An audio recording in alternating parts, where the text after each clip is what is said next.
Welcome everybody to Photographing the World, Cityscape, Astrophotography, and Advanced Post-Processing. In this tutorial, we're going to take you guys to 5 very unique and beautiful countries, all with something different to offer. We're going to kick things off in Cinque Terre in Italy. It's a beautiful little village on the coast of Liguria. Awesome photography opportunities there. Then we're going to kick it up a notch in Rome and shoot some of the most beautiful ancient architecture in the world. From there, we're going to change things up a bit. We're going to be heading to Singapore, Hong Kong, and Cambodia to experiment with different types of architecture, both old and ultra-modern, before we head back to New Zealand to photograph the night sky. If you've already watched Photographing the World Landscape Photography and Post-Processing, I was able to kick things off by introducing you to many of the post-processing techniques that I use on a daily basis, but we only kept things to natural light landscapes. Over the years, I've become well known for a specific post-processing technique that I call blending moments in time. And essentially what that means is I'm able, by using a stationary camera, to blend different pieces of time together. In the landscape photography tutorial, we never really had to deal with much artificial light, but this time we're going to have to blend both artificial light and natural light together in a harmonious way to get the most beautiful image possible. Since we're covering so many advanced post-processing methods in the different styles of cityscape photography, I also wanted to include my favorite genre of photography, astrophotography. So we're going to take some specific examples, we're going to learn how to do star trails, and we're going to learn how to capture the Milky Way. This entire tutorial is structured to get more difficult as we go. So I'm going to start off with some reviews of some basic concepts in Photoshop, but I'm going to start ramping up that complexity very quickly. So you may not want to jump around because each lesson is going to build off the previous instruction. We've had a great time creating this tutorial over months of production. But enough talk, let's kick things off in one of the most beautiful places in the world, Manarola in Le Cinque Terre in Italy.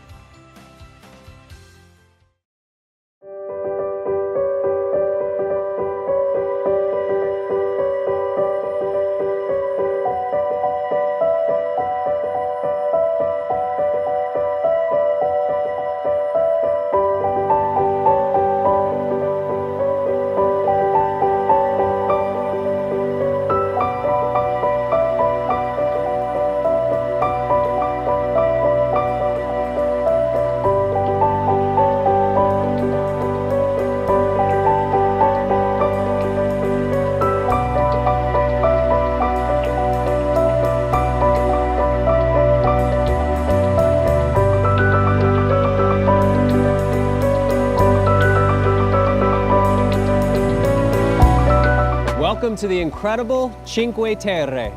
Cinque Terre literally means 5 lands in Italian, and it stretches along a rugged portion of the Ligurian coastline.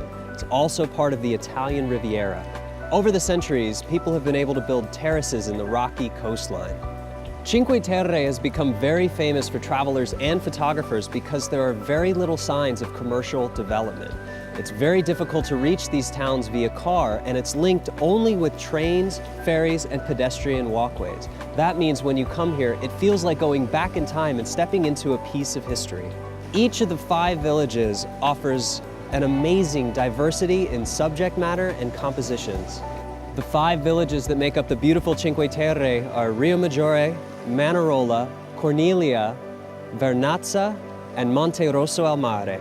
We rented a nice little apartment in the town of Vernazza, and we're going to be here for 6 days teaching different photography techniques. From a photography standpoint, we have so much diversity to capture in these 5 little villages.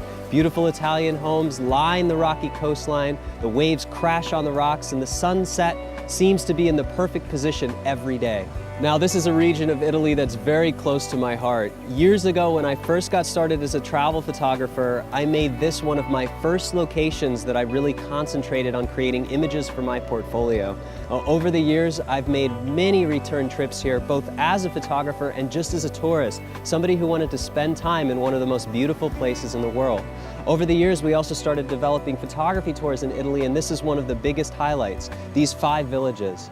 Since I have so much experience with this location, both photographically and also running photo tours, I thought it would be the perfect place to show you techniques that I use in my photography.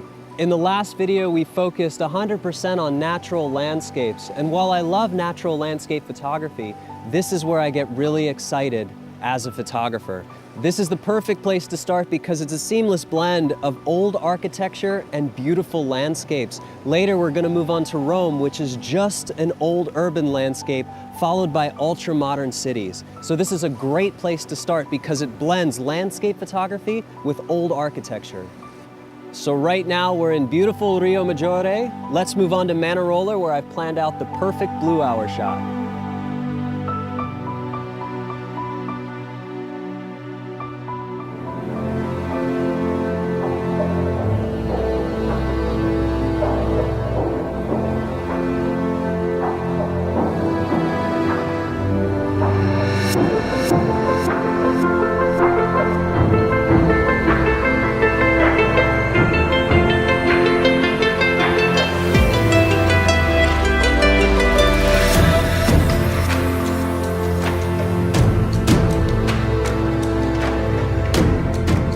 So today I'm really excited to be in Manarola, which is, in my opinion, one of the most beautiful of the 5 towns in Le Cinque Terre. So in our last tutorial where we covered landscape photography, we really didn't get into artificial light because we were waiting for the perfect light to happen from the sun. We waited for that last beautiful sky that the sunset produced.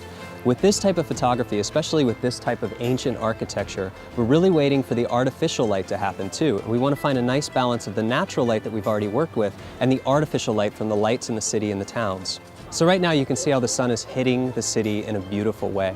In a little while, as the sun starts to come down, it's going to start to throw some yellow followed by pink light onto the city. After all the light goes down and we start to get into twilight, we're going to enter a period of time known as blue hour. During the blue hour, we'll be able to see all the windows and all the lights on the buildings come alive. And during the blue hour, there's also still enough ambient light in the sky where we can start to balance the natural light that's in the sky, those soft reflections of that light on the city, and all of the artificial light from the lights in the city below. The great thing about the artificial light in the city is they're sort of a constant. The street lights are always going to come on. There's always going to be a certain amount of windows that are lit up. All we need to do to be able to see that is wait for it to get dark enough. That's why blue hour is so beautiful. Blue hour happens before it turns completely black in the sky. And when the sky still has a little bit of blue in it, it means there's still some light that exists too. So our foreground elements with that blue light are nice and soft and still have a little bit of exposure value to them. So for this type of photography, I really like to focus on the most beautiful times of day. And that range of time is golden hour through sunset and through blue hour, which is also called twilight. Now, after the sun sets, there's going to be a progression of different blue hour phases, from civil twilight to nautical twilight to astronomical twilight. If you go on to any of the weather services like weatherunderground.com and you search the sunset time, it'll be followed by these 3 twilight zones. So basically, that means an early blue hour, a mid blue hour, and then astronomical twilight is pretty much full dark. So if there's a sunset, let's say this time of year around 4:45, civil twilight might start around 5:15, and then 20 minutes later we might be at the peak of the blue hour, which is going to be nautical twilight, and then at the end of the blue hour will be astronomical twilight. Now, the time for the blue hour is not necessarily just an hour. Depending on the time of the year, if it's summertime and we have very, very long days, that blue hour transition may last an hour or 2 hours, depending on where our position is on the globe. Obviously, higher north, when the days are much, much longer, we'll have a longer blue hour. Closer to the equator, we're going to have a really short blue hour. It might be a short 15 minutes. So the goal of working with blue hour is to set up way before sunset happens, have everything ready to go, so when the light starts to get perfect, we're ready to capture it. So the reason we're shooting this in the PM blue hour is for a few reasons. One, it's really easy to get up for the end of the day instead of getting up early for the shot. But there's one particular reason. And the reason is, if we want to take advantage of the lights on in the town, more people have their window lights on and the lights on in their apartments at nighttime. In the morning, if you shoot a city or ancient architecture or anywhere else in the world, most of the street lights are going to be off, most of the people are going to be asleep, and not many lights in the town are going to be on. Another great reason to shoot during the PM blue hour is it gives you hours of time you can arrive beforehand to perfectly scout your location, figure out the shot you want, and really make sure that it's everything that you want in your frame before the blue hour starts. As you can also see with the beautiful light on Manarola behind me, that this whole region is really special during sunset. It's not to say that you can't get beautiful shots during sunrise, but during sunrise, the sun position is actually quite different. So sunrise for Manarola, it rises behind Manarola, so you never really get light on the subject itself. With landscape and architectural photography in general, backlighting can be problematic because it tends to wash out and darken the foreground. So if you have tremendous light behind an object, your objects will end up being really shadowed and really dark. Right now, we're standing in the main tourist viewpoint of this beautiful town here to my left. And as you can also see, there's a lot of people around. We're here in the off-season in the wintertime, so there's a lot less people here. But at any given moment, just because it's such a popular place, not just for photographers, you're gonna have to deal with people being sort of all around you. So it's something to take into consideration. And it's also a reason why you always wanna arrive extra early, just in case there's a lot of people already set up if you come too close to the sunset or the time you're shooting. So it's always good practice to arrive a little bit early, make sure you can stake out your spot if that's the spot that you wanna have. When we come to locations that are as popular like this and as beautiful, the first reaction is usually just to go to the main viewing area and get the shot, because we have to admit, it's extraordinary as is. But as photographers, we really want to try to craft something different for our imagery. So instead of staying in this vantage point, the normal tourist viewpoint, we're going to look for something a little bit different. And in this case, we're going to climb down some of these rocks so we can use those rocks as a foreground element that frames the water and the town behind it. But before we go down there, I just want to talk about shooting from viewing areas like this. So there's a couple things you need to know about this. You know, right now, there aren't very many people set up around me, but once there are, there's going to be people leaning on this rail and there's going to be kids hitting it like this. And that's going to cause vibration. So the first thing that I want to do when I set up my tripod is I want to make sure that the feet of the tripod do not touch any part of this metal railing. If they do, the vibration from the metal railing will transfer to my tripod, and once we get to the blue hour and night shots, we're going to need longer exposures, and it's going to cause our frames to be blurry. The second most important thing about setting up your tripod in these busy areas, especially narrow walkways, is you don't want to extend the legs all the way. So once these people go by, I'll show you guys, if these legs are extended all the way, it's way out here. One, it doesn't give people enough space to walk by, and even worse, it means they're going to kick this and trip over it. So if you're setting up for a shot and you're in the middle of a long exposure at the perfect time of night, somebody kicks it, your shot's ruined. Worse, they could kick it, they could hurt themselves, knock over your tripod, and damage the gear. So you want to be very courteous. Pull the legs in a little bit, so shorten the legs a little bit on your tripod, and actually don't keep it out all the way. So keep it away from the rails, put it down, and keep it so it's nice and shallow. We want to make sure that as we're standing here, we can use with our body can block this leg, so people have to walk by us and they won't accidentally catch their foot on this. So try to keep it as compact as possible to allow people to walk by and not accidentally hurt themselves or potentially trip over the tripod. So here, along the main walk here, there's actually some stairs at two different locations. They're actually blocked off and chained, and it says dangerous descent, because storms can come in and it can be very dangerous. So it's not a difficult climb down, but it is a little bit technical. There are some very sharp rocks, and with the heavy gear, it can be a little bit tricky, so you want to be really sure of your footing. Now, I'm not encouraging dangerous behavior here. It's, as I said, it's not very difficult, but if you don't feel confident descending some rough terrain to get the shot, then by all means, don't do it. I don't want to put anybody in harm's way or make them feel like they need to do something dangerous to get a better shot. The shot up top is very beautiful as well. For this instruction though, I want to talk about foreground elements and framing rocks and have them frame the background and the water. So we're going to do something that's, I wouldn't call it risky, but I wouldn't advise it to anyone unless they feel that they are physically fit and capable to be able to do it. So as you can see from down here, we sort of have a foreground element playground.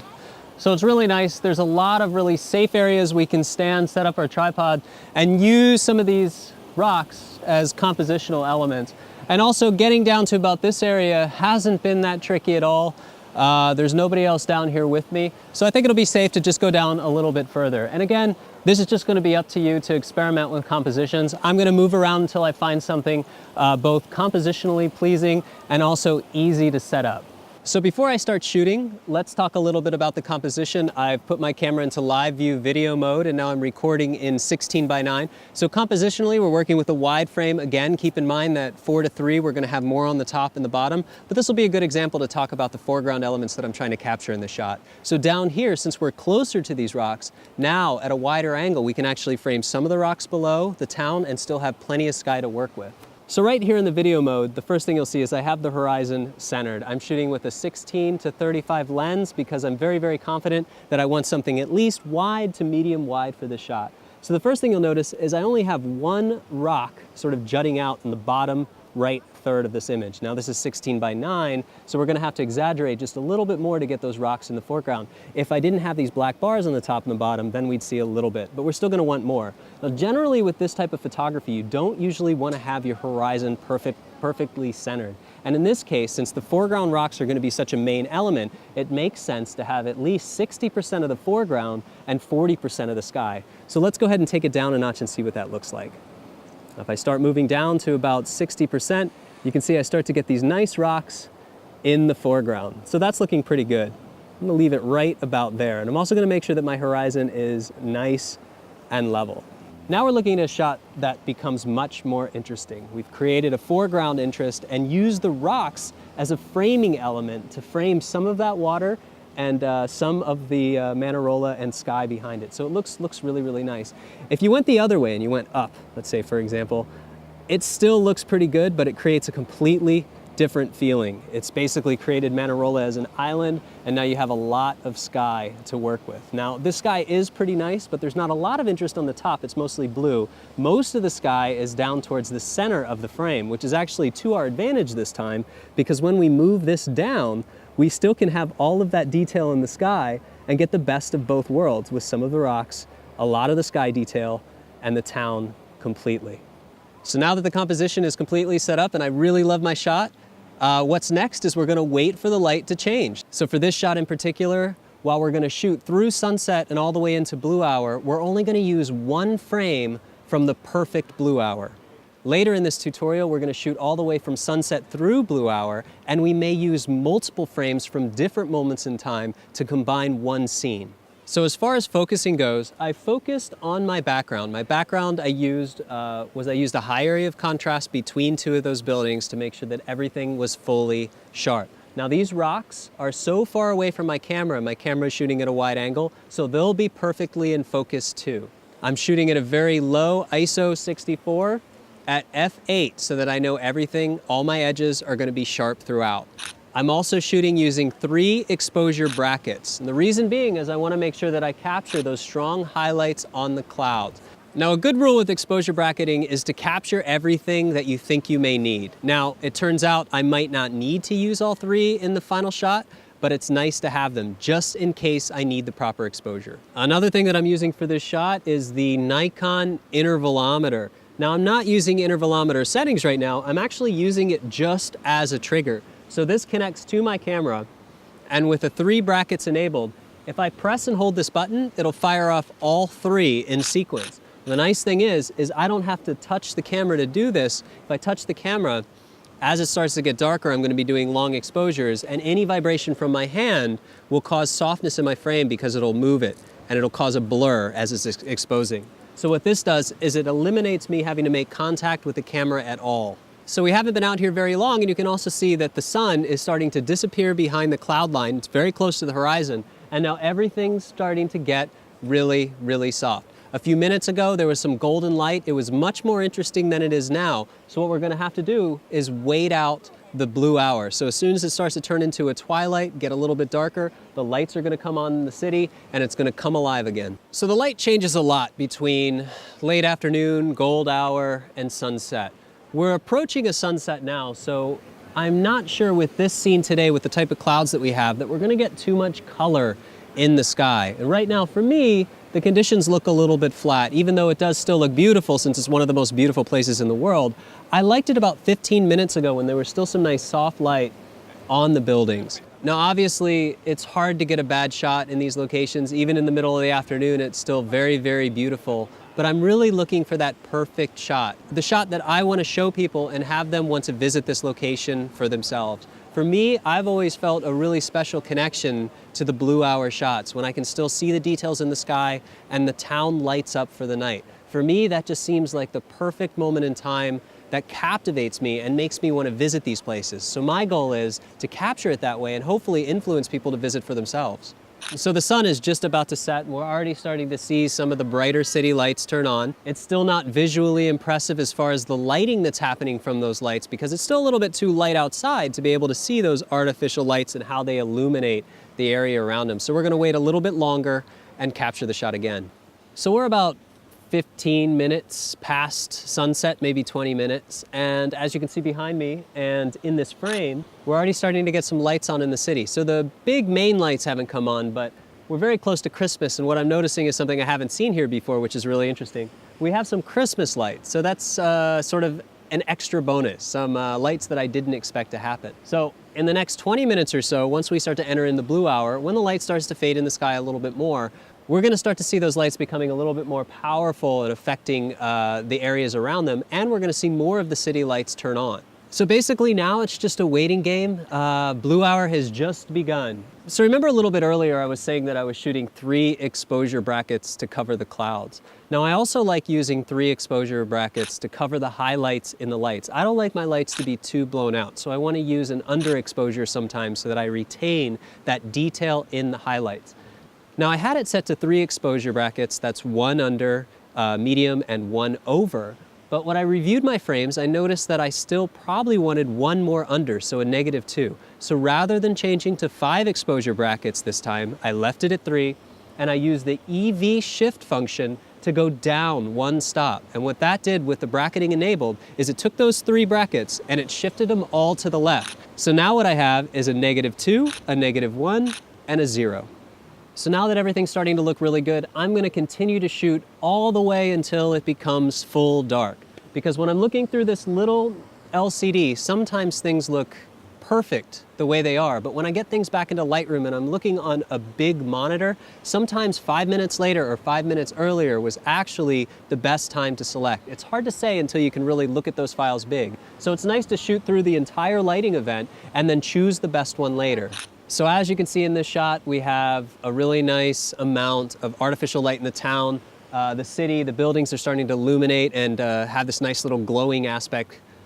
Similarly, the lights from the town are also reflecting in the water, which is creating a really nice effect. And we still have enough ambient light in the sky, so we see this nice, beautiful blue behind the city, and there's still enough light to illuminate the shadows on the city as well. So now we're entering into the full blue hour. This is by far my favorite time to shoot scenery like this. Now, once we're in the blue hour, the light's gonna start to deteriorate very, very rapidly. So that sky's gonna get too dark for photography. So what we really wanna do is use that 10-minute window of perfect blue hour time and capture as many frames in that time as possible. So later on in post, on a bigger monitor, we can take a look at all those frames and see which one worked the best.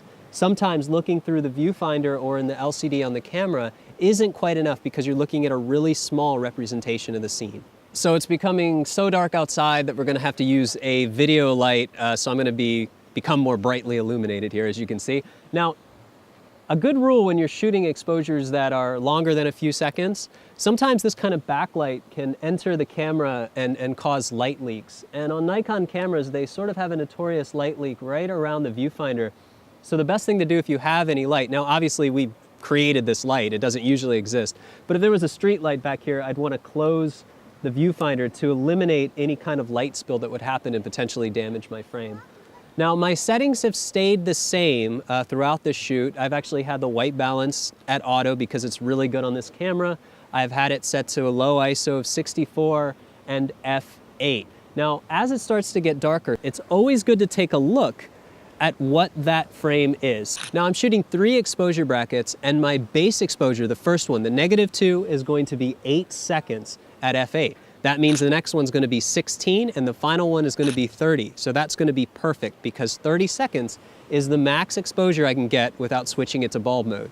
So if you look over my shoulder right here, we are at the peak of blue hour. It's the perfect blend of natural and artificial light. So even though I feel like Blue Hour is perfect right now and nothing could get better, I'm gonna go ahead and stay a little longer and shoot all the way through to full night. So right now, as you can see, everything looks perfect. The sky's beautiful, the foreground's beautiful, the lights are all turning on, the colors are popping, everything looks great.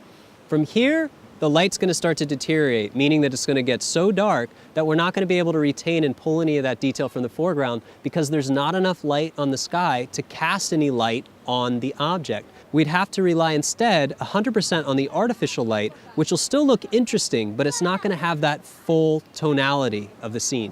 It's really getting to visit places like this in the world that make me so happy to be a travel photographer. These are the types of things that I live for, getting to enjoy these extraordinary scenes and experience these places that people dream to visit. All right, so it's full dark outside, so that's a wrap. As you can see by the last frame I just took, it's getting too dark to be comfortable. There's no balance between artificial and natural light anymore. It's just really, really dark in the shadows and very contrasty in the highlights. I really like what it looked like about 15 minutes before this. So now it's time to take these raw files into Capture One and start making it the perfect shot.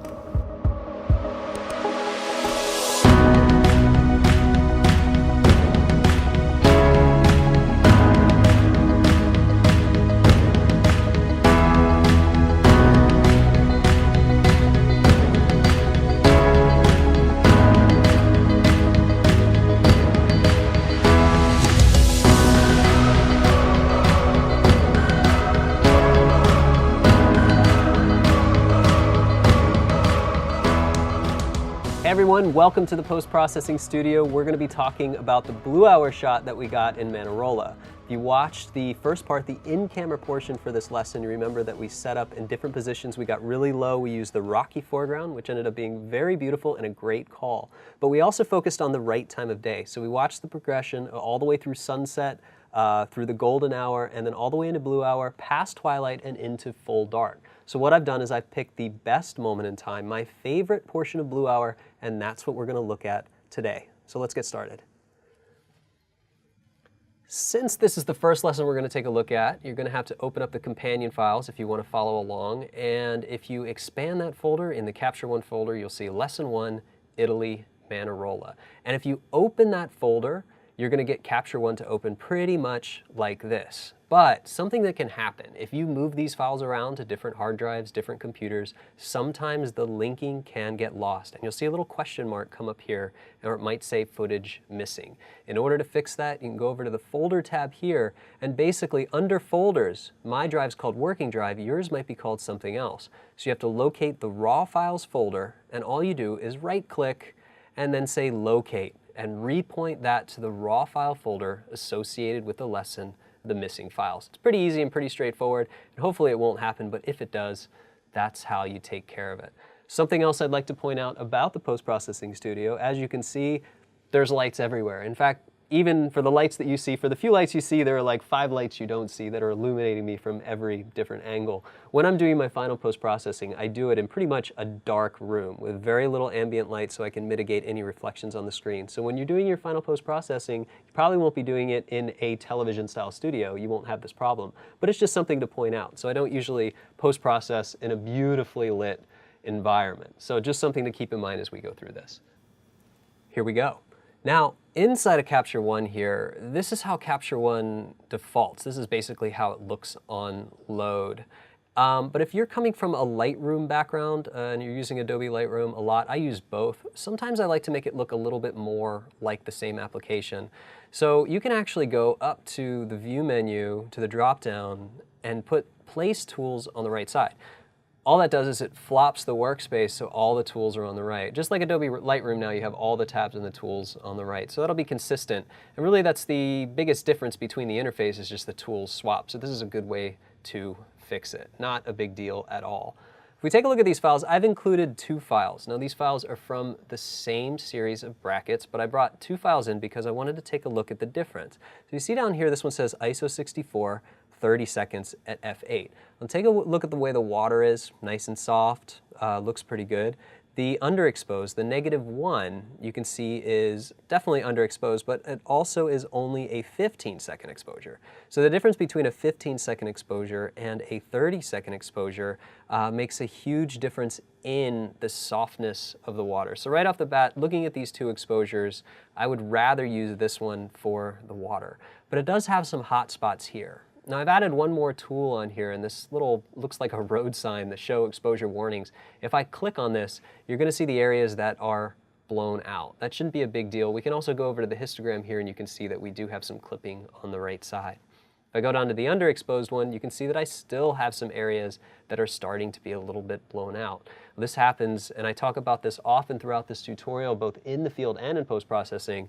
When you're shooting natural and artificial light, the lights from the buildings at nighttime, at twilight, become the most bright and vivid thing. So that's why we're shooting exposure brackets, so that we can then blend them together. In this case, I want to keep it simple because it's the first time we're back in the studio together on this tutorial, so I want to make sure that we do it with one file. And this time, we're going to use the one that I like the water the best. That's the one that I want to work as a base.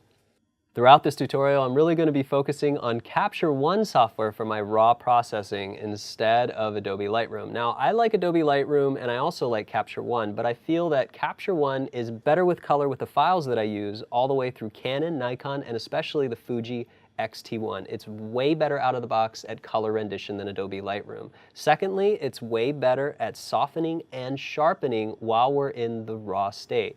The interface is a little confusing if you're not used to it coming from an Adobe Lightroom background, but I'm going to go ahead and get into how to use it. And again, don't panic. It's really not that complicated with the software. We're only going to really be using a couple of tools to balance raw files while we're in Capture One. You can go to the Capture One website, you can download the free trial, you get 30 days, no watermarking, unrestricted. And if you really like it, it might change your workflow entirely, and at that point you can decide whether or not it fits to have it as a purchase. This is just raw processing, so if you're not interested in using Capture One, you can follow along by using Adobe Lightroom, just Adobe Bridge and Adobe Camera Raw, or Iridiant Developer, or any other raw processing software. Don't feel like you need to use Capture One. It's just the one that I wanted to make sure you guys know how to use because I feel the tool set is really complete. Before we get into the processing here, let me just re-familiarize you guys with Capture One, since this is either your first time using it, or you haven't watched the other tutorial for a while, or you're just curious and you like to relearn things like I do all the time. Basically, all of the tabs here that we're going to be focusing on, I already showed you the file one here, and that's where all your files go, so we can actually select all images. This is how I link the file.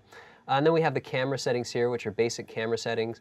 And then the next one that actually becomes important is this tab right here. It's called Lens Correction. This is where we're going to do our distortion, sharpness, and light fall off, chromatic aberration, things like that. The next tab is actually going to be where we're going to do most of our work, and that's the color editing. And the next one out after that, that's where you're going to do exposure, HDR effects there, curve, clarity, and everything like that. So the brunt of the workflow is going to be done between color and the basic adjustments here. Past that, we have some details where we can change the sharpening, noise reduction, different things like that, cropping, and selective adjustment. So it's pretty much going to be concentrated right around those tabs. As far as the tools go, basic idea is the same thing. You have the arrow tool, you have the hand tool. It follows the same hotkeys as Adobe products and Adobe Photoshop, to where if I hit spacebar, I can actually pan around my image.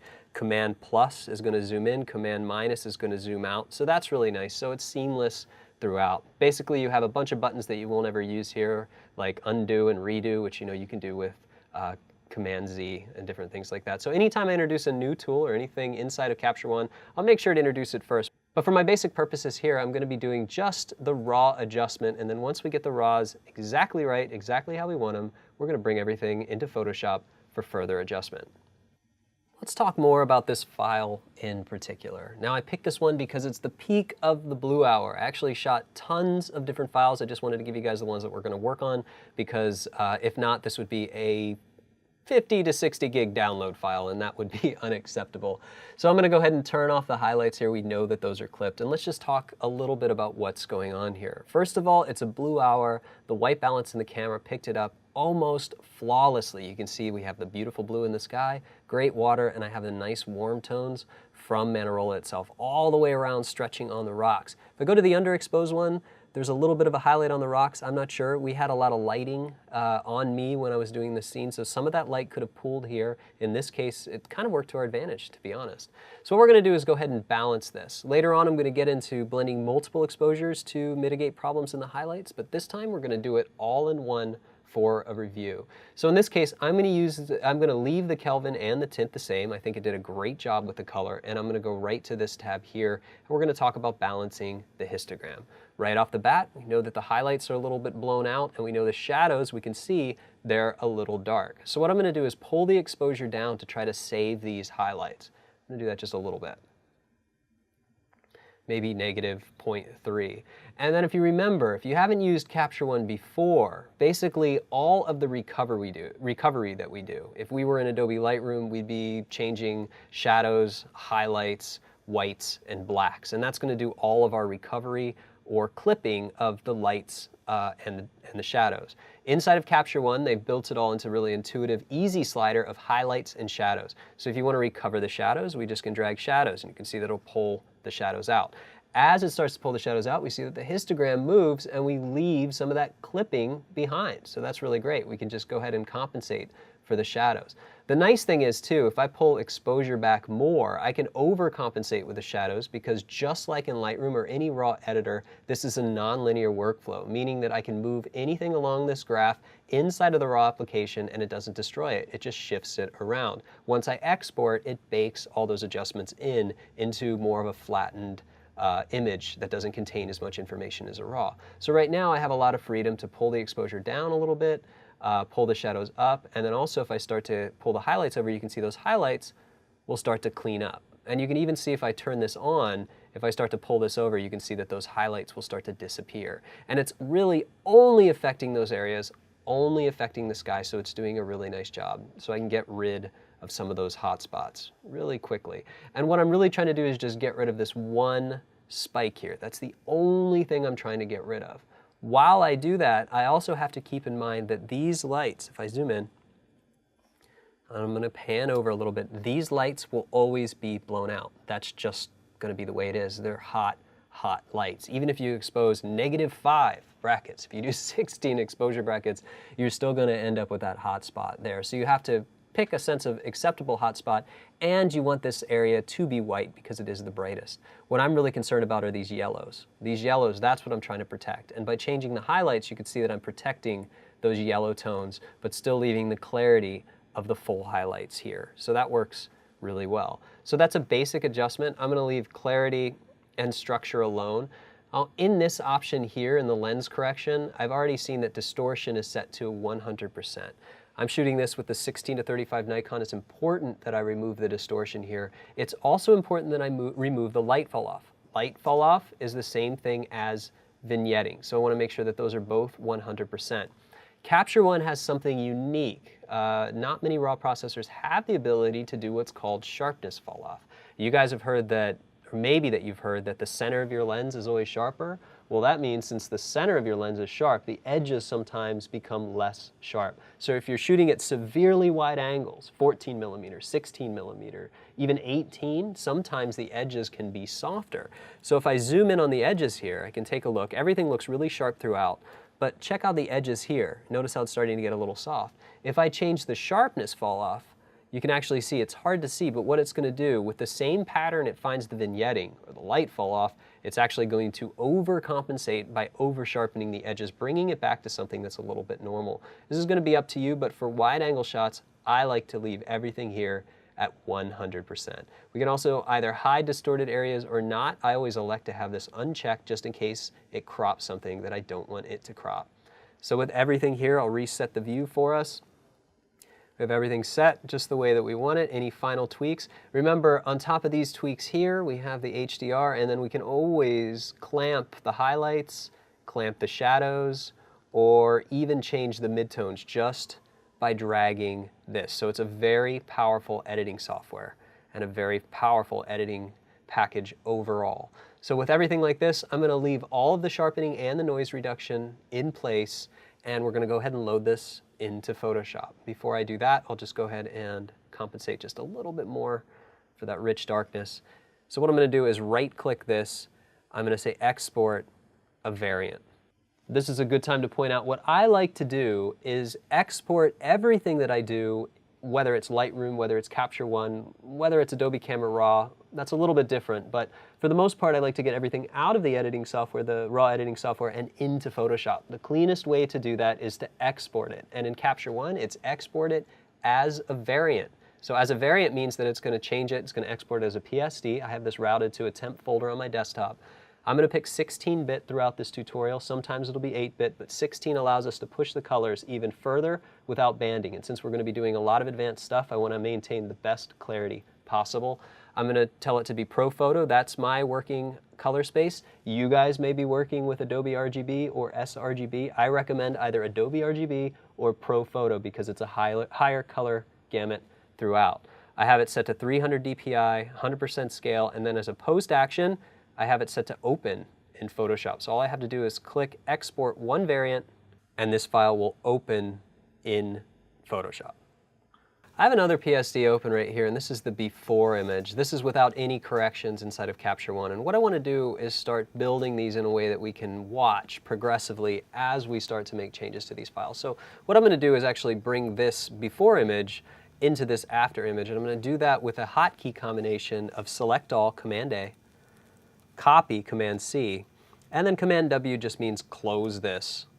I won't save it. It's going to bring me to that other PSD, and I'm going to paste it using Command V right on top. It's just we don't want it to be on top, so I'm going to double click on the background layer to turn it into a real layer, and now we're going to have the original raw and our adjusted raw.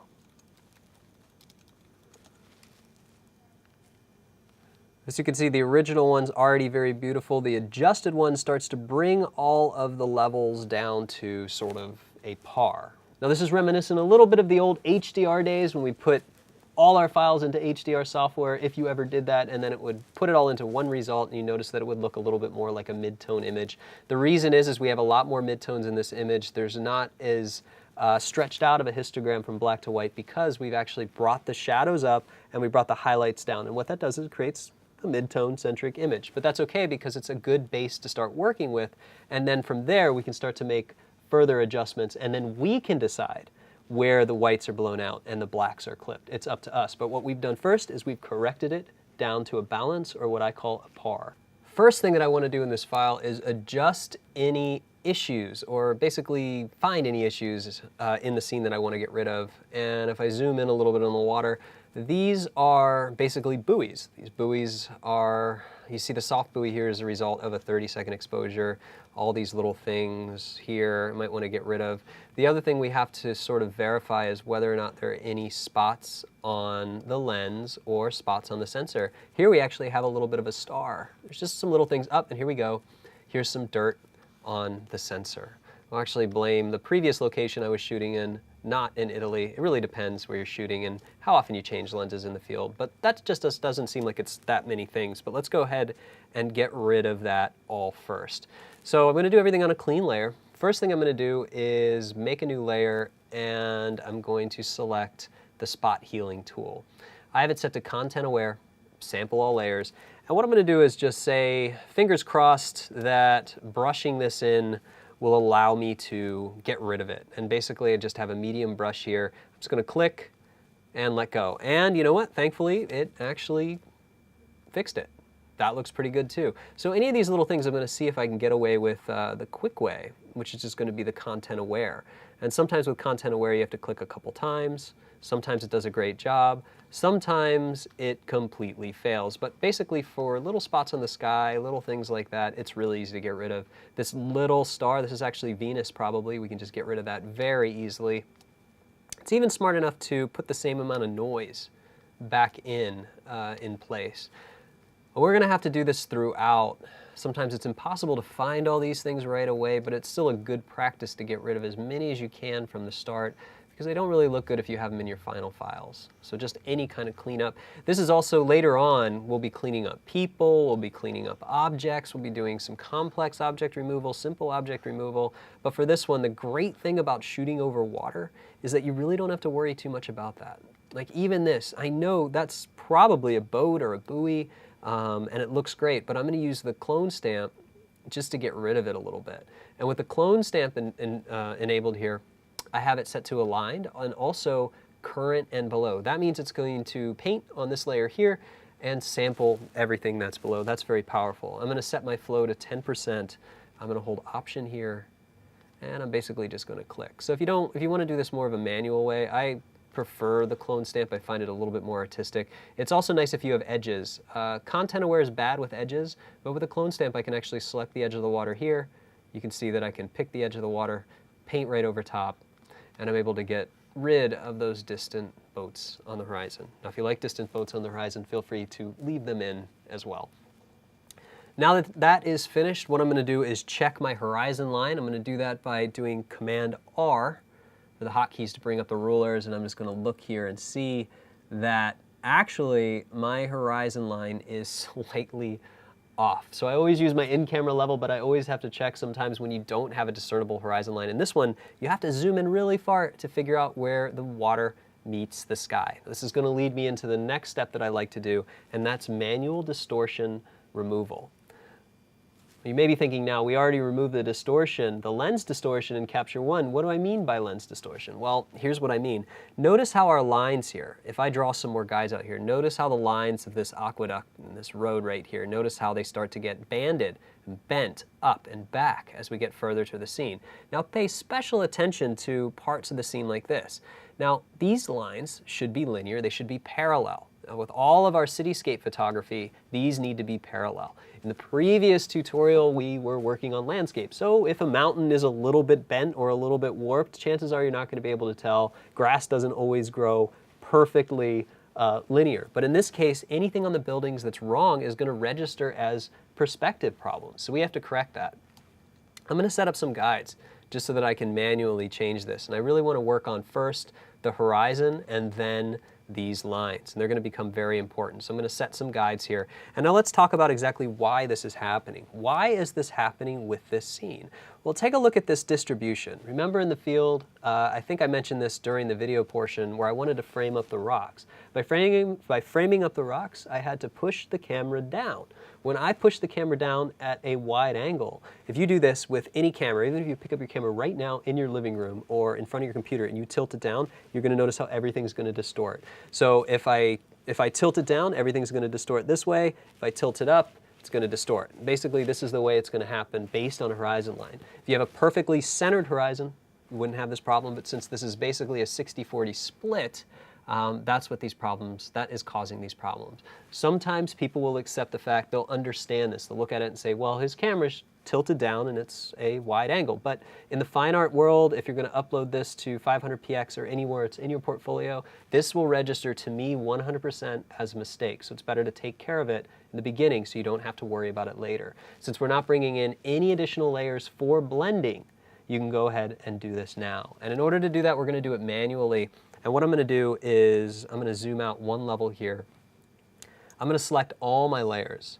And with all of those layers selected, I'm going to pick Command T. So when I press Command T, that's going to bring up Transform. I'm going to zoom in a little bit and pan. What I want to do first is I want to fix the horizon line. So we're going to go ahead and rotate this just a hair down, just a little bit until my horizon feels, let's see if it feels level. It was actually up. There we go. So until that looks about right.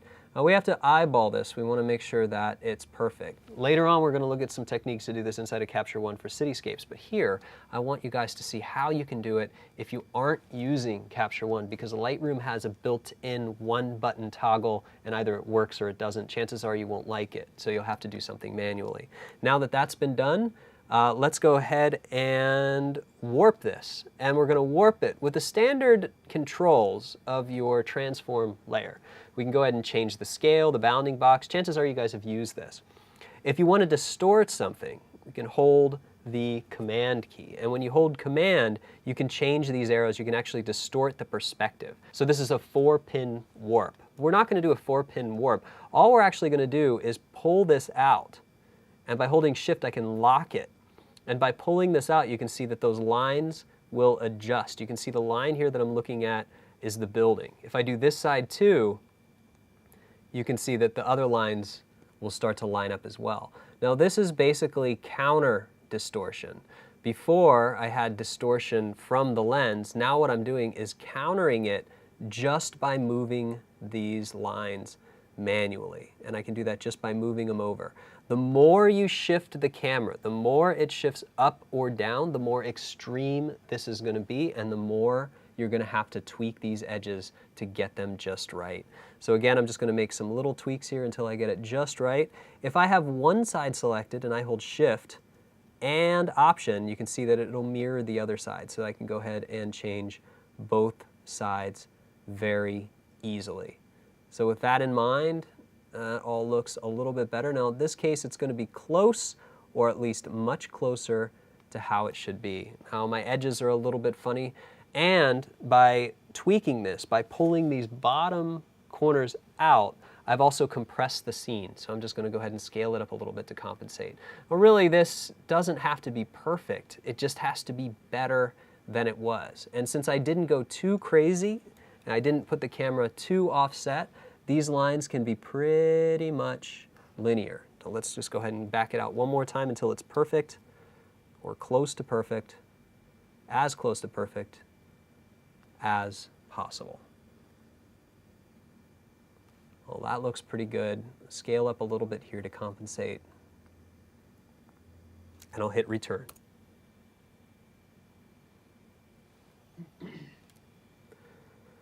Now I have a bunch of guides in my window. To hide guides, the hotkey is Command:, and you can toggle them on and off. To hide the rulers, Command R, and we can get rid of the rulers.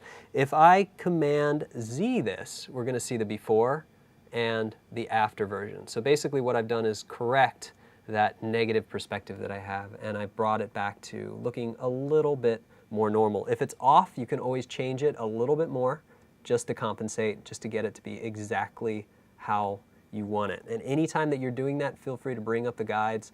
Again, the closer you can get it to perfect in the beginning, the less you have to change it later. Now that the distortion is corrected, let's move on to making some adjustments. So I'm just going to take all of these here, pull them down to the Make New folder, make a new folder, and I'm going to call this Blend. We didn't do any blending, but it still has a few layers intact. Now what I'm going to do is duplicate this by dragging it to the Make New Layer button. Command E will actually merge the whole thing into a clean layer. With a clean layer, now I can go and add some filters. And what I'm going to do is add my favorite set of filters. It comes with Nik Collection by Google, and I'm going to use Color Effects Pro. Color Effects Pro is something I focused on in tutorial number 1, and it's also not a free plugin, but we're going to be using so many different versions inside that Nik Collection that it's definitely worth checking out. You can also go to the Nik Collection website and you can download a free trial. I guarantee you'll like it. If you don't like it, you don't have to purchase it. You can definitely do this with different plugins like On1 or even just some Photoshop basics, different things like that that you want to use. It really depends on how you want to do this. But in the end, this is part of my workflow, so I want to show you guys how I get the most mileage out of every single one of my images. Inside of Color Effects Pro, just to review a little bit, if this is the first time you've ever opened Color Effects Pro, you're going to be overwhelmed. There are a ton of different things. There are a ton of different things that you may never ever use, like Glamour Glow, graduated filters, graduated fog if you want to. They're really useful things, but they're not crucial. I actually have starred all the ones that I use in this type of photography and the ones we're going to be covering in this tutorial. And if you star your own here, just by clicking on the left, you can click on Favorites and you'll apply all your favorites just to this one menu, and you don't have to look at that overwhelming list. So under Favorites, I'm going to start with Pro Contrast. Pro Contrast is a very powerful plugin because with one slider, it's able to do some things that you're not able to replicate easily inside of Photoshop with one simple slider. And that is protect the highlights and shadows while making dramatic differences to the midtones and the quarter tones. Quarter tones are right next to the midtone. Basically, you have shadows, quarter tones, midtones, quarter tones, highlights. And what the dynamic contrast does is it basically puts more contrast in those quarter tones. So just by dragging this to the right, you can see that it really adds more enhancement to the overall scene. Correct contrast, what it'll do is it'll examine the histogram, and as I roll over to the right, you can see that it'll try to compensate by sliding it and exposing everything correctly. We've done a very big thing of trying to protect our highlights here, so we want to be very careful not to clip our highlights. So if you want to use a little bit of the correct contrast but you don't want to go too far and you want to protect the highlights. You can protect them by clipping them here. So let's say I bring this up too far and then I roll over the protect highlights to 100%. You can see that that's going to try to protect those highlights. So if you want to protect the highlights and correct the contrast, you can do both just by sliding this over. It's very, very simple. So I'm going to find a nice balance between here and here. Correct color cast is something that we're going to use every once in a while, and you have to really see. Usually if something's too cold, it'll make it warm. If something's too warm, it'll make it cool. It's basically going to find the complementary color. And if I slide this to the right, you can see that it's basically adding green. And right now, I don't like that effect. I actually like the overwhelming blue of the scene. I don't want it to fight too much against those rocks. So I'm going to find a nice little balance here. You can see before and after, we can start to get much more punch, much more vibrance and kick to the scene right away. The next thing I want to add is something that works pretty well for color. Now, a big question I get all the time is whether or not I use a polarizer in my photography, and the answer is very, very rarely do I use a polarizer. Later on in this tutorial, we're going to see how you can use a polarizer to mitigate reflections on glass when you're shooting through windows. But when I'm shooting night photography or blue hour photography, I never use a polarizer. I rarely use filters because I can drag the shutter as long as I want naturally through the camera. Polarizers can cause issues with some of the colors, issues with some of the reflections, and sometimes they add 1 to 2 stops of neutral density, which I don't want because it's already so dark. I want to be able to shoot at f8 and get a 30 or 60-second exposure of whatever I want. So if you want that same color effect, a lot of people like polarizers because they really punch blues. So with a polarizer, I can actually change this, change the strength, and you can see I can punch up those blues. So that's just an option. I'm going to show you guys a way to do that a little bit later without using this, but if you wanted deeper, richer blues, that's a good way to do that. So right now, all I really want to focus on is some extra pro contrast here, and that's all I'm going to do, and I'm going to apply it by saying OK. Overall, that result looks pretty good. I still think it's a little bit intense. You can see before and after. I feel it's starting to really, I don't know, I just don't like the lighting too much. So what I'm going to do is roll back that opacity, and I'm going to figure out how much of that effect I like. And in this case, I think I like about 50 to 60% of that effect. So what I'm going to do is basically take this new color effects layer and merge it down by clicking Command E. And that's just going to merge it down. So now I have 60% of that result baked into that original file. Next thing I want to do is something that's a little bit more selective. I want to go back into Color Effects Pro, but I really want to put the emphasis of contrast since I have so much tonality here, so much artificial and natural light working together, that I want to accentuate the lighting on these rocks, especially down here. You can see I have this warm light hitting these peaks of the rock. So I want the viewer to essentially see the light here, and I want their eye to wrap all the way around into this beautiful scene. We'll go back up to Filter, Nik Collection, Color Effects Pro. Here's where it gets pretty fun. We used Pro Contrast before as a global toggle. So let's say we have some of the dynamic contrast set, and I really like what it's doing to the rocks here. In fact, I'd like to go a little bit more intense on those rocks. But I don't want it to affect any of the water. I don't have to use any masking. Nothing complicated in Photoshop. I can actually solve that by using the control points, or what Nik Collection calls U-points. And let's just say I want it to only exist in the rocks. I can click on Add a Control Point, and if I click there on the rocks, you can see that now it's only going to affect that area. Let's take a closer look of what it's actually doing. If I roll it down, click on the mask button, you'll see that these are intelligent points. They try to figure out exactly what I'm trying to work on. And just like Photoshop, I can hold the Option key and duplicate just by clicking and dragging. So let's say I want these just in these rocks, but let's say that I don't want them somewhere else. I can add a negative viewpoint and I can get rid of it in the water. So I can basically just chisel out these rocks and make sure that I don't have anything else in the scene that's affected by this. And once I'm happy with the selection that I've made, I can just click on this again, and I can see that my result is now just going to be in the rocks in the foreground. So that's a really cool thing to be able to do, just adding selective extra contrast in these areas without doing any complicated masking. Something else that I might want to do, just one more thing really quick, is add one more filter, and that's tonal contrast. By default, if you've used this before, you know that tonal contrast takes it way out of control. So you have to go and reset all of these back to normality. So what we want to do here is we just want to use subtlety. Subtlety in the midtones, subtlety in the shadows. All I'm looking for is an extra little bit of kick. If I turn this on and off, pay special attention to down here, you can see that it's adding more contrast. That's actually too much.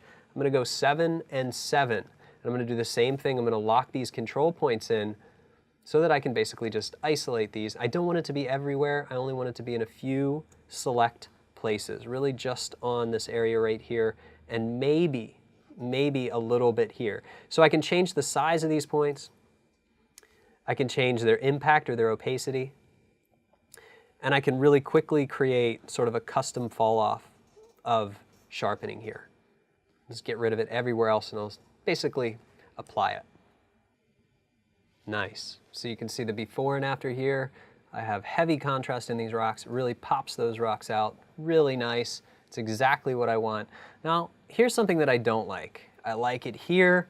Don't like it over here. It looks like I went a little crazy with the U points. So what I'm actually going to do is brush this in selectively. And I'm going to do that by adding a mask. But I'm going to add a black mask because I want all this to be invisible. If I hold the Option key and click the mask button, it will create a black mask. Essentially, that just means that nothing will be visible. If this was a white mask, if I would have just created a new mask by clicking once, everything would be invisible. Black, invisible, white, visible. So that means that basically, if it's set to black, I can select the paintbrush tool, adjust the size, and I can actually paint everything in myself. Now, just to give you a little refresher on how I work, I'm working with the Wacom Intuos Pro series and a stylus, which allows me to have a few customizable buttons. So while I have all this pressure sensitivity, I also have a custom button bound to my express keys. And I can show you guys that here. I should go ahead and show you the Wacom tablet options here, that my pen pressure I can set. I have it set just to medium. You can see the harder I press,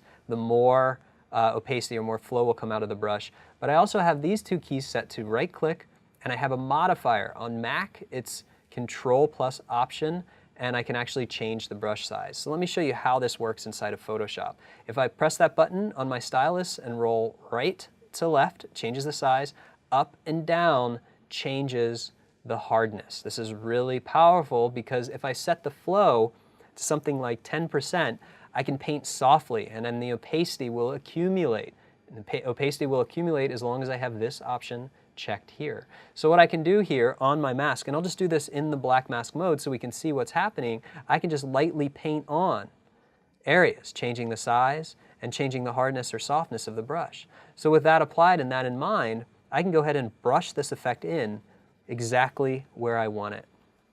Only want it on these rocks here. Just on the rocks, that's where I spent most of the time. And if I hit the / key on the keyboard, it'll show the quick mask, it'll show where all of this is happening. Just there, that's exactly where I want it. I actually don't want it right here. So just selectively, just like that, I'll turn the quick mask off. And rather than merging down before, I'm actually gonna duplicate this, Command J to duplicate layer, and I'm going to merge these down because I'm building this progressively so we can take a look at the steps. So what this was is Color Effects Pro, and we'll call this Contrast. Call this layer Color Effects Pro, and we'll call this Tonal Contrast. And also say Rocks, just so we know, so we can stay organized from the beginning. So I can basically at any point toggle these on and off, take down the opacity, or change things on the fly as I feel I need to. We're going to do a few color corrections to this, but before I do that, I'm going to go ahead and get into the sharpening. For the sharpening for the D810 being 36 megapixel, I'm going to use a high-pass filter. To use a high-pass filter, the first thing I need to do is duplicate the layer that I want to use as a high-pass. Command J again on the keyboard. Go up to Filter, Other, High-Pass. I'm going to turn high pass way up. I explained this before in the first tutorial, but if you're new to the high pass filter, it's very easy to use. You have a radius. The radius, what happens, it's going to find the edges of an image. And finding the edges of the image, it's going to create micro contrast around those edges. So if I look at these rocks, it's actually going to create sort of a halo on the outside and a shadow on the inside so that it pops these out, makes them look three-dimensional. 7 is way too much. You can see as I turn this up, it gets ridiculous. For 36 megapixel files, 3 to 5 pixels works really well. And basically, once I say OK, it's going to apply it. And I'm going to use a blending mode called Overlay. When Overlay is enabled, anything that is 50% gray will disappear, and anything that is less than 50% gray or above 50% gray will overlay. So darker will burn, lighter will dodge. Since this is around the edges, we're actually dodging and burning the edges. So if I do that here with overlay set, and I look at all the little detail in the houses here, and I turn this on and off, you can see that it basically pops those edges out, makes all those windows look super intense, super poppy, and just awesome. So what I'm gonna do is do this selectively. I'm gonna hold Option again, create a new mask, select the brush tool. This time, I'm going to set the flow to 0, so 100% opacity, and I'm basically just going to start painting this on exactly where I want it. If I hit the backslash key, I can show a quick mask, and basically I can just paint this in exactly where I want it. I basically want it in the foreground, in some of the buildings, but not in the background. Basically, the rule with sharpening is you don't want to sharpen anything that should be naturally soft to begin with. In this case, obviously the water. So I'm being very careful about the edges. I don't want to sharpen any water because that's going to create noise. I also don't want to sharpen any of the sky. So by masking it in just to the foreground here, it basically puts the focus just on the foreground and all the sharpening just on the foreground. So it'll accentuate those areas. So that's very powerful. So basically you can even see in the rocks here, we've done a lot to these rocks. And now with the high pass filter, it chisels those edges and it makes it look really sharp and very powerful and pronounced. We have so many files to get through, so many exciting things to work on in this tutorial. There are only a few more things I want to do this. I'm going to start introducing new things as we go. But the first thing I want to do is talk a little bit about the color. We have this beautiful blue color. Anytime we have a blue sky, blue water, all this blue, that's the ambient light that's hitting the scene, we're going to have some issues. We're going to have what's called a blue color cast. And you can see that usually in pooling highlights and shadows. You can see some of the blue here. You can also see the blue in this water wash. So in my opinion, there should not be this much blue in this water wash. So what can we do to get rid of it? Well, what we can do is create a hue saturation layer. Do that by saying hue saturation here in the adjustment layers, create new adjustment layer. And I'm going to pull down the saturation, but I'm going to do it specifically in the blue channel. Let me back this up to full screen so we can take a look at what happens. If I pull the saturation down, obviously that's going to get rid of the blue and everything, but that's not what I want to do. I have a little bit of overlap. There's some yellow overlapping the blue here. There's yellow overlapping the blue here as well. What I want to do is just lock this down specifically to the blues. I can expand the selection into cyan as well just by dragging this. Basically, whatever area is selected here is the target area that will be influenced. So if I take the saturation now, watch this area and also watch the sky. You can see that it's going to remove all of that saturation. Well, that's sort of on the right track.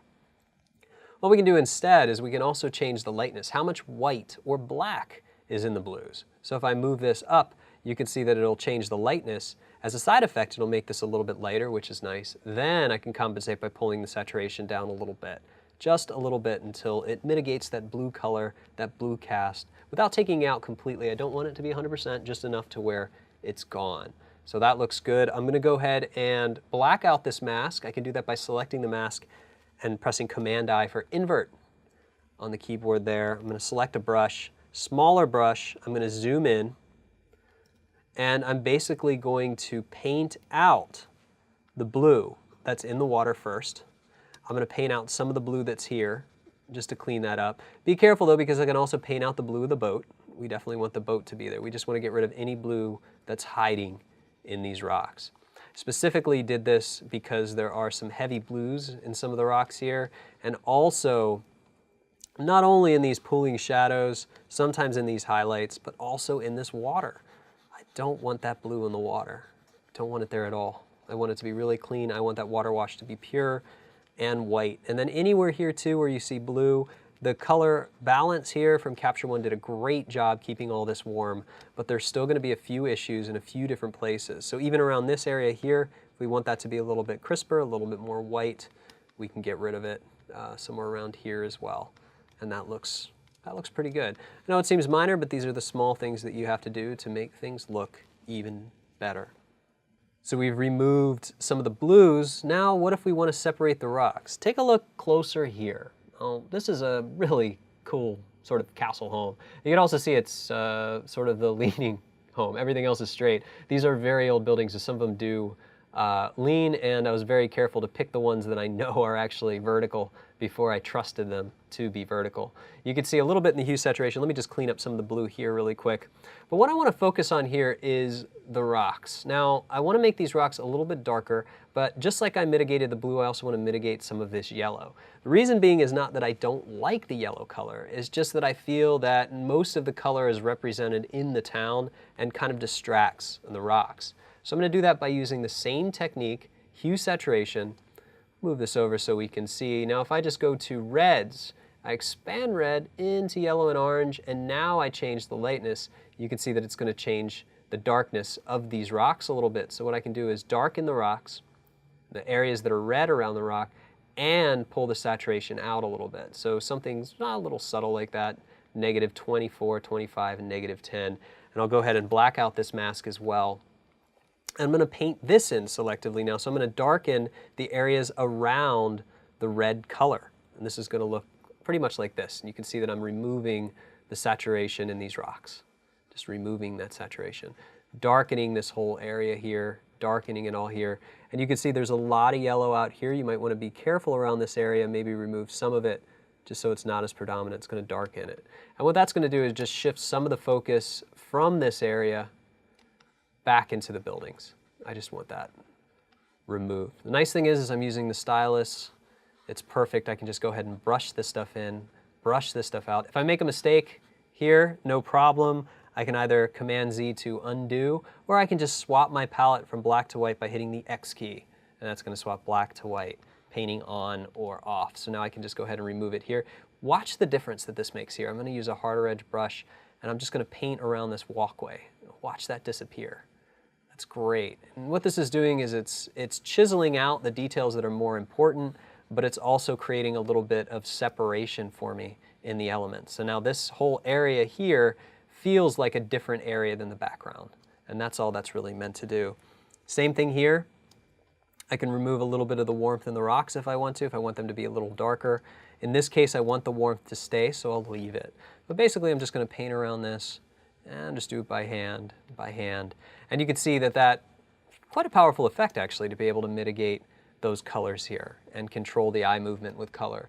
And you can see if I option click the mask, it's not that beautiful, but that's okay, it's just color. I actually call these garbage masks, and based on the way they look, you can kind of see why. Well, that looks pretty good.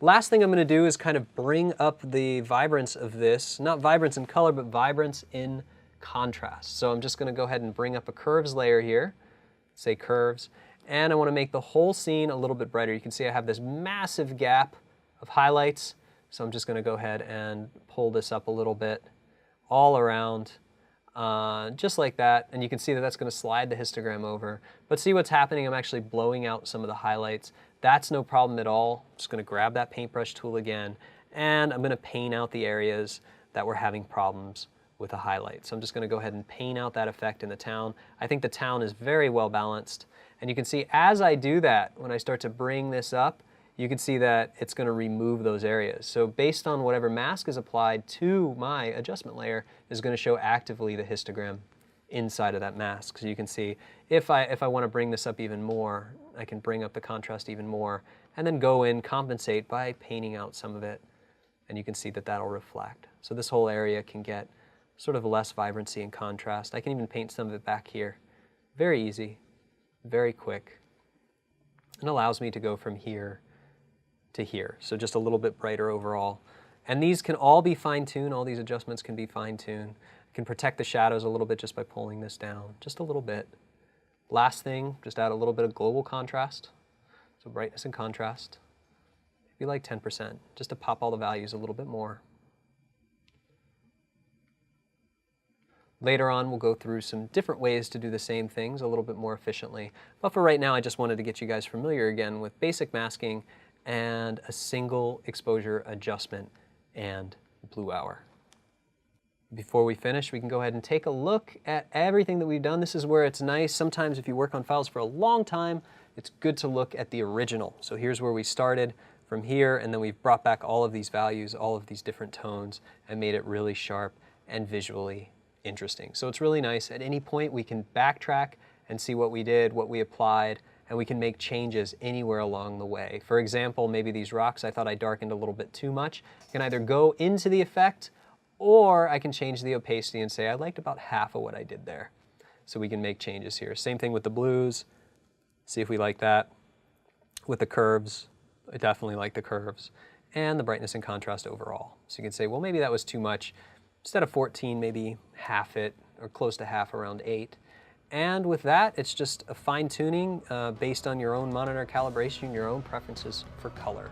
That wraps it up for this lesson. Bear in mind that I did spend a little extra time explaining some of the beginner stuff in this lesson because I want to be able to move forward in the future lessons and not have to overly explain things. I want to be able to move quicker. So if you're not familiar with everything that I covered in this lesson, it might be a good idea to watch it one more time before you move on.